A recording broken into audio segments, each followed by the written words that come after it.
Okay, each side of a square is a length of 2x plus 3y centimetres.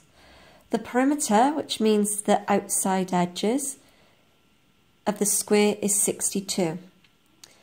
Each side of the regular octagon is a length of x plus 2y centimetres. Regular meaning all the sides are the same length. So that means each side of this octagon is the same length. The perimeter of the octagon is 72 centimetres. Use an algebraic method. As soon as you see the word algebraic method, you know you are dealing with a simultaneous equation to find the value of x and the value of y. So the first thing I've got a square, and I like to structure my work so it's nice and in order. I've got a square. There are 4 sides to the square, and all the sides are equal to 2x plus 3y centimetres, and the perimeter is equal to 62. The octagon, okay, has 8 sides, and the length of each side is x plus 2y, and the perimeter is 72. Okay, what I want to do is make this a little bit easier numbers to play with. So I've got 4, which means 4 times 2 and 4 times 3. Well, the opposite of times is divide. So I'm going to divide 62 by 4, meaning I'm left with 2x plus 3y, and it equals 15.5. I'm going to do the same with my 8.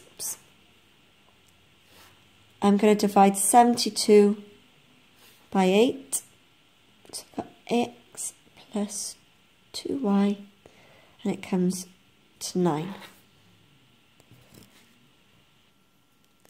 If you notice now, I have got a new equation, 2 new equations here and here, but I've got a problem. I've got a 2x here, an x here, a 3y here, a 2y there. I have got none of these which have the same number in front. So I'm going to take this equation here, and I'm going to multiply it by 2, so then I have my 2 x's. So I have 2x plus 3y, and it equals 15.5. And like I said, I'm multiplying this by 2 because now it goes 2x plus 4y, and it equals 18. Now, if you can see, I've got these which are the same, meaning I can now solve it algebraically simultaneously. Because these two are the same, I now take them away. So 3 take away 4 is minus 1y, or minus y if you want to write it as minus y.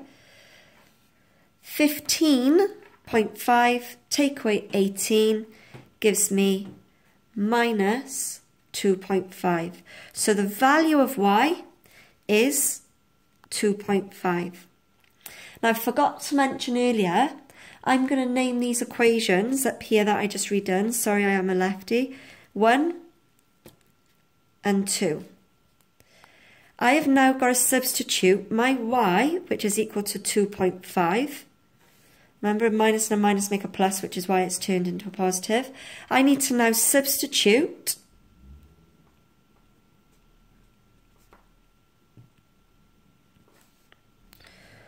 y to be equal to 2.5 in either equation 1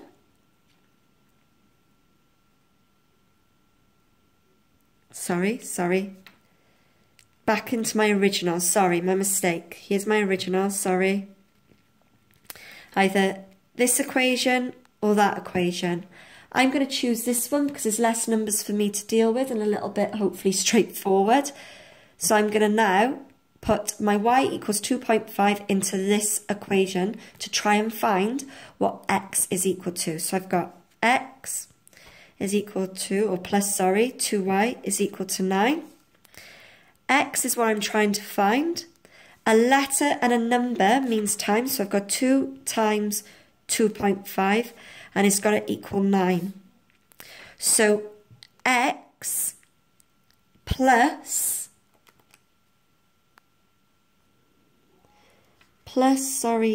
5 equals 9. So what have I got to add to 5 to get to 9 is 4. And there you have solved a simultaneous equation to find what x is worth and what y is worth. So a quick recap. A square, you've got 4 sides. The length of each side is 2x plus 3y, and the perimeter all equals 62. I've divided 62 by 4, so I'm left with now 2x plus 3y equals 15.5. I've got 8 sides to my octagon, which one side is x plus 2y, and it comes to 72. I'm dividing it, 72, by 8, which gives me 9, meaning I'm left with x plus 2y, which equals 9. I got then these two equations, and I just rewrote them out nice and neat, or the top one. If you notice these two, and this and that isn't the same, by all means you can choose the y. So that would mean you multiply the top by 2 and the bottom by 3. But in this case, to make it easier and quicker, I multiplied this bottom equation by 2, meaning now, if I look at here, there's my x plus 2y. I've now got 2x plus 4y equals 18, and that's because I multiplied all this bottom number by 2 to get my x's the same. Because they're the same now, I can take away. 3 take away 4 is minus 1y. You don't have to put the 1, you can just put the minus y, but this is for those who want to see the numbers. 15.5 take away 18, which gives me minus 2.5. So y is equal to 2.5. I then substitute my y value back into the original, either this one or that one. Remember, you're in a time situation, you want to be quick. So I've chosen the bottom because there's less numbers to worry about. So I've got x plus 2y equals 9. I'm replacing my y with 2.5. So I've replaced my y with 2.5. So I've got x plus 2 times 2.5 equals 9. 2 times 2.5 is 5. What have I got to add to 5 to get to 9? I've got to add 4. Hopefully that makes a little bit more sense.